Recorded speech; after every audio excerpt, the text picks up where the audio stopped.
Halo semuanya, bagaimana kabar kalian? Semoga dalam keadaan sehat dan bahagia selalu ya. Balik lagi nih bersama Corner Film. Kali ini film yang akan diulas adalah Bandit yang dirilis pada tahun 2022. Di mana film ini berdasarkan kisah nyata yang ada di negara Kanada pada tahun 1988 yang menceritakan seorang narapidana yang kabur dari penjara Michigan, Amerika dengan kasus tuduhan pemalsuan cek. Gilbert Galvin Jr. penjara 18 bulan.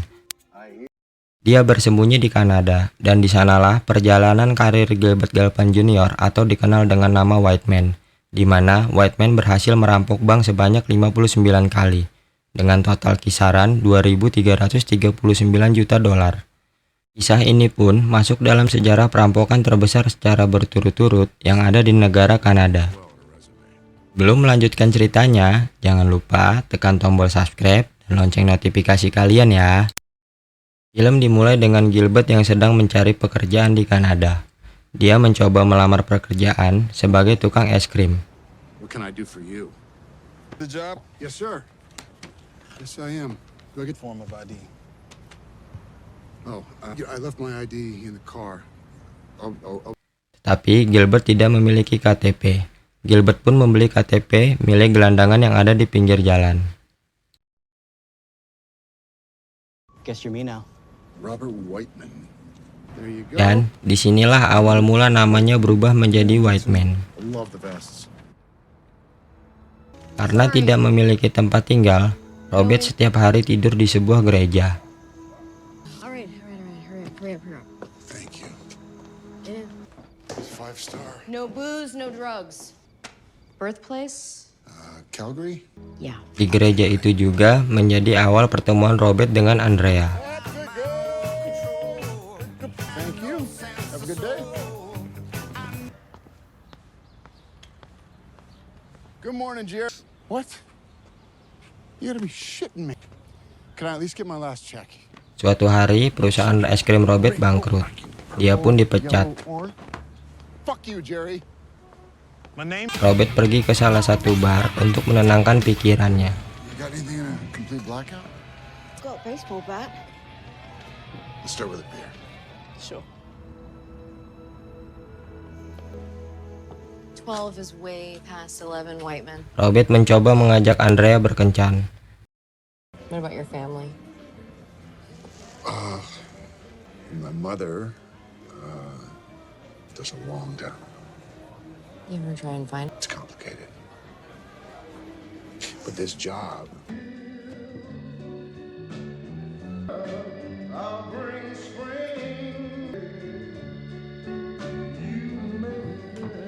8 bulan kemudian, mereka akhirnya tinggal satu rumah, di mana saat itu Andrea sedang hamil, dan Andrea belum memberitahu tentang kehamilannya kepada Robert.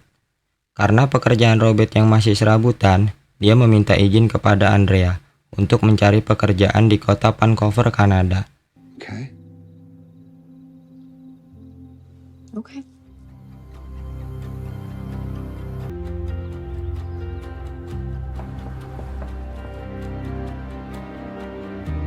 Aren't that many jobs.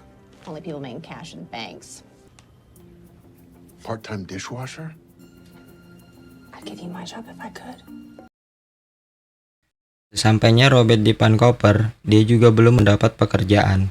Beberapa minggu kemudian, Robert merenung di pinggir jalan. Dia melihat sebuah koin tepat di hadapannya. Koin tersebut Robert gunakan untuk menelpon Andrea. Saat sedang menelpon, Robert mendapatkan ide, di mana dia melihat salah satu bank di sana. Robert pun mencoba masuk ke dalam bank tersebut untuk melihat bagaimana keamanan di dalam bank. Robert berlanjut ke salah satu toko kostum untuk mencari perlengkapan penyamaran. For a play tomorrow. I'm trying to go in character.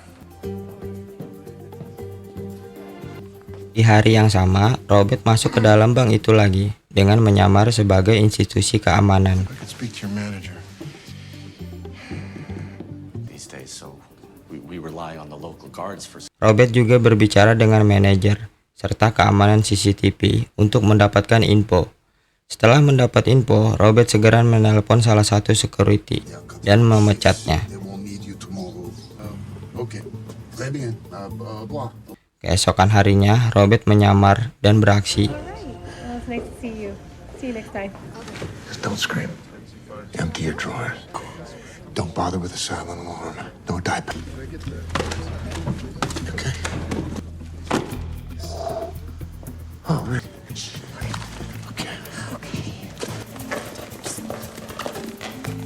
Untuk pertama kalinya, dia pun berhasil.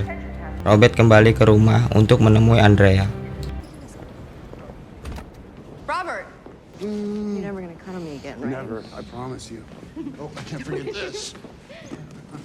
Jin berpindah di sebuah rumah yang baru saja dirampok dan sedang diselidiki oleh seorang detektif yang bernama Snyders. Snyders inilah yang akan menyelidiki kasus perampokan Robert. Dengan hasil merampoknya, Robert memberi kejutan kepada Andrea dengan membeli sebuah rumah. What? What? Wow. What? How? Well, I reconnected with my. Andrea pun terkejut dan penuh curiga, serta ia menanyakan apa yang sebenarnya dikerjakan Robert di Vancouver. Robert berbohong kepada Andrea bahwa selama ini dia bekerja dengan ayahnya sebagai konsultan. Is this real wood? I want to show you something. Untuk melancarkan aksinya, Robert meminta bantuan kepada Tommy. Tommy adalah seorang rentenir dan preman di daerah itu. Dia memiliki dua anak buah, yaitu Deb dan Bishop. You see that bank right over there? And do what? Rob it. If you need money, why can't you just steal it? Because I need more than that. Yeah, I got two. Hey, don't come back in. Is this really happening? Fuck. Robert membuat perjanjian dengan setor kepada Tommy setiap kali merampok sebesar 30%.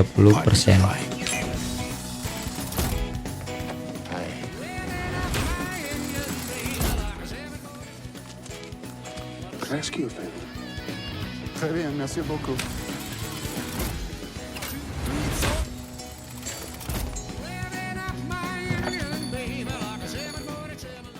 Perampokan yang dilakukan Robert terus berlanjut. Selama ini dia sudah berhasil merampok 55 bank internasional.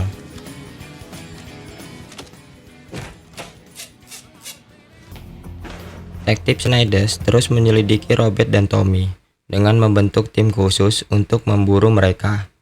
Tetapi sampai saat ini Snyders belum mendapatkan data Robert dan siapa sebenarnya Robert ini. Suatu hari Andrea menemukan tumpukan uang milik Robert dan menanyakan kembali pertanyaannya, dari mana uang itu berasal dan apa sebenarnya pekerjaan Robert. Robert pun menjelaskan dan mengakui semuanya. Mendengar penjelasan dan pengakuan Robert, Andrea tidak percaya dan dia ingin Robert membuktikannya. Keesokan harinya, Robert mengajak Andrea untuk melihat langsung bagaimana Robert bekerja. Andrea yang saat itu sedang hamil dan dipenuhi rasa takut serta khawatir. Seperti biasa, Robert masuk ke dalam bank dengan mode penyamarannya. Dia pun berhasil untuk ke-56 kalinya. Sampainya di rumah, Andrea ingin Robert membuat janji supaya tidak tertangkap dan setelah bayinya lahir, Robert berhenti dan menjalani kehidupan yang normal. Robert berjanji dan dia pun mengajak Andrea menikah. Is that a yes? Scene berpindah di mana Snyders sedang mengintai Robert dan Tommy dari luar kafe. Karena Snyders masih penasaran dengan Robert, Snyders pun masuk ke dalam kafe dan mencoba untuk menemui Robert. Saat di toilet, Snyders bertemu Robert dan melihat bekas hidung palsu yang masih menempel. Snyders akhirnya mengetahui jika Robert adalah perampok bank dengan penyamaran yang selama ini dia cari. He's wearing a disguise. He's got fake skin and Malamnya, anak buah Tommy yang bernama Deb membocorkan rencana Robert kepada Snyders bahwa besok Robert akan beraksi kembali. Keesokan harinya, Robert beraksi kembali, tetapi kali ini dia tidak sendiri. Dia diperintahkan Tommy untuk mengajak ke salah satu anak buahnya, yaitu Bishop. Dan kali ini mereka tidak merampok bank, melainkan toko perhiasan di salah satu mall. Robert dan Bishop menyamar sebagai tukang CCTV. Sementara itu, Snyders dan timnya mengintai di sekitar mall. Snaides melihat mereka dan mengejarnya. Slow down. Don't run. It's moving north through the mall. Through cover us. Don't run.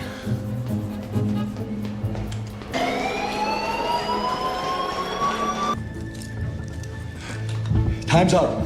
Hey, let's pick this up another time.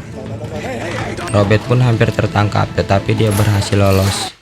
Karena kejadian itu, Robert kembali ke rumah dan berencana mengajak Andrea untuk pindah. Robert kaget melihat Andrea yang sedang terdiam karena air ketubannya pecah. Robert pun membawa Andrea ke rumah sakit. Akhirnya putri mereka pun lahir. Ternyata di malam yang sama, Snaides melakukan penggerbekan di rumah Robert. Tetapi ternyata rumah Robert sudah kosong dan semua itu telah diatur oleh Tommy dan anak buahnya. Robert dan Andrea beserta anaknya sampai di rumah mereka yang baru, yaitu di Ottawa. Karena Robert berjanji setelah anaknya lahir dia akan berhenti merampok dan dia juga akan menjalani kehidupan dengan normal. 18 bulan kemudian, keuangan Robert mulai menipis. Dia pun mencoba meminta izin kepada Andrea. Tetapi Andrea tidak mengizinkan dan menagih janji Robert bahwa dia akan berhenti setelah anaknya lahir. You promise?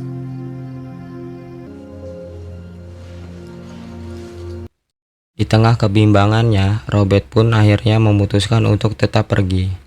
Robert pun pergi ke London tanpa sepengetahuan Andrea. Tidak sampai di situ, ternyata selama ini Snaides masih mengintai dan memburu Robert. Melihat Robert keluar dari rumah, Snaides meminta seluruh penutupan dan keberangkatan pesawat. Tetapi ternyata Robert berhasil sampai ke London dan tetap melancarkan aksinya. Robert pun kembali ke Ottawa dan dia dijemput oleh Andrea. Tidak berselang lama, polisi datang dan menangkap Robert.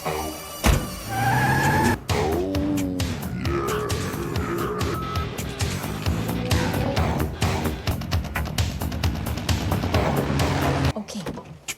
Come on now. You gotta. See Daddy, come on. Let's go. I'm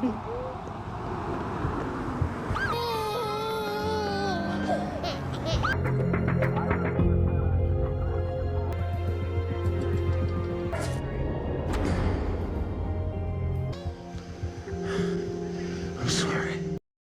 Atas kasus ini, Robert pun diadili dengan putusan pengadilan kurungan 20 tahun penjara. Sementara rekannya, Tommy 8 tahun penjara. Robert akhirnya bercerai dengan Andrea. Dari 59 perampokan yang dilakukan oleh Robert telah menghasilkan 2.239 juta dolar atau sekitar 35 miliar. Dan Robert masuk dalam sejarah perampokan terbesar secara terus-menerus di Kanada. Robert dibebaskan tahun 2001 dan sekarang menjadi supir sebuah truk.